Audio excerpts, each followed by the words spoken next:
Good evening. So we're in Maseches Sanhedrin over here on Daf Tzadi Aleph Amid Aleph, and we're going through the stories of the nations that came before Alexander the Great to complain that Klal Yisrael, the Jewish nation, owes them money. Shuv Pamachas, another time, Ba'u B'nei Mitzrayim. The Egyptians came, Lodun im Yisrael, to a court case with the Jews, Lifnei Alexandrus Mokdon, in front of Alexander of Macedonia. Amrulo, they said to him, Hareyu Omer, the pasuk says, Vashem nasan eschena am be'inei Mitzrayim. Hashem put the favor of the nation in the eyes of the Egyptians, Vayash ilum, and they lent them. That when Klal Yisrael left Egypt, they quote unquote borrowed all sorts of belongings from the Egyptians. They never returned them. So now the Egyptians sued the Jews in the court of Alexander the Great, demanding restitution. Tenu lanu kesef v'zahav, give us back the silver and gold, shenetaltem mimenu, that you took from us. Amar Gavia ben Pesisa l'chachamim. So Gavia ben Pesisa said to the sages, Tenuli rishos, give me permission, ve'elech va'adon imahem, and I will go and litigate with them. Lefnei Alexandros, in front of Alexander, im yinatzchuni, if they are victorious in the court case over me, imru lehem, tell them, hejyot shebonu nitzachtem. You just beat some commoner. V'mani anatzeach osam, if I am victorious, imru lehem, say to them, Torah's Moshe Rabbeinu nitzachtechem. It was the Torah of our teacher Moshe that was victorious over you. Nasnu lo rishos, they gave him permission, v'holach v'dan imahen, and he went and adjudicated with them. Amar lehem, he said to them, Mehechon atem meviim raya, from where you bring a proof that we owe you money? Amar lo, they answered, min haTorah, from the Torah. Amar lehem, afani lo avi lechem raya ela min haTorah. I'll also bring a proof from the Torah. Shenemar, the pasuk says, Umoshav b'nei Yisrael asher yashru b'Mitzrayim, that the length of time that Klal Yisrael dwelt in Mitzrayim was shloshim shana va'arba meos shana, 430 years.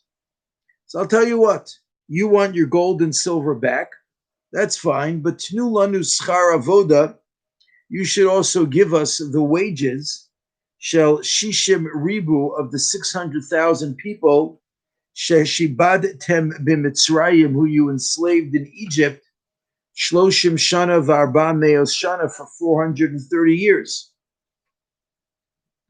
Amar lehen Alexandrus Mukdam. So Alexander said to them, Hachziru lo tshuva, give him an answer. Amrulo, they said, Tenu lanu zman shlosha yamin, give us 3 days. Nasan lahem zman, he gave them time. Badku, they looked into the matter. V'lo matzu tshuva, they did not find a response. Miyad, immediately, hinichu sadoseim kashein zruos, they left their fields when they were planted. Ukarmeim kashein netuos, and their vineyards that were also planted. Ubarchu, they ran away. Va'osa shana shviyas haisa, and that was a year of Shemitah, and the Jews hadn't planted, and now they had all of this produce available to them. It's a medrash that says that they made a cheshbon, and after a very little bit of time, they realized that they would be bankrupted if they had to pay Klal Yisrael for reparations for the amount of time that they were enslaved in Egypt rather. V'shuv pamachas, another time, ba'u b'nei Yishmael u'b'nei Keturah, the descendants of Yishmael and Keturah. These were all descendants of Avrohom Avinu. They came lodun im Yisrael, to litigate with Klal Yisrael. Lefnei Alexandrus Mukdam, in front of Alexander the Macedonian. Amrlo, they said to him, Eretz Canaan shalanu v'shelachem. They said the land of Canaan is ours and yours. Dichsiv, because it says ve'ela tolados Yishmael ben Avraham, uchsiv ela tolados Yitzchak ben Avraham. The Torah makes it clear that both Yitzchak and Yishmael were children of Avraham. So therefore, why did the children of Yitzchak get the land of Israel? They should be dividing it up with the children of Yishmael. So Amar lahen Gavia ben Pesisa lechachamim. Gavia ben Pesisa said to the Chachamim, "Tnu li rishus, give me permission. Ve'elech va'adon imahem, and I will go litigate with them. Lefnei Alexandros muktam. Im yinatzchuni, if they are victorious, Imri, you should say Hedyot shabanu nitzachtem, that you are victorious over a commoner.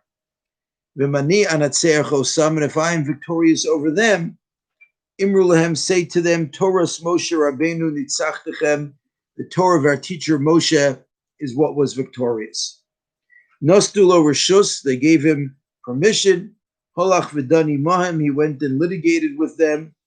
Amr lehem, he said to them, Mehechan ata mivin raya, where is your proof coming from? Amr lo, they said, Min Torah. Amr lehen, so Gavia ben Pesisa said, Afani lo avi raya ela min Torah. I too will only bring a proof from the Torah. Shenemar, because the pasuk says, Vayitein Avrohom es kol asher lo liYitzchak. Avram gave all that was his to Yitzchak. V'levnei pilagshim asher la Avraham, and to the children of Avraham's concubines, Nasan Avram matanos, Avram gave gifts. So Av shenasan agtin levanav b'chayav, a father who gave a will to his children during his lifetime, v'shiger zeh me'al zeh, and then he separated them. Klum yesh lezeh al zeh, klum, can they have any claims against each other? So since prior to Avram's death, he had made clear his wishes as to the division of his estate, there's no grounds to come now and to complain about it. My matanos, what are these gifts that Avram gave to some of his children?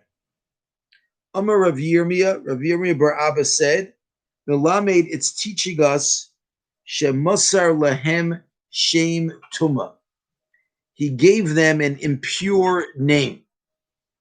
He gave them some sort of a black magic name that would be the simple pshat, the simple understanding of the Gemara.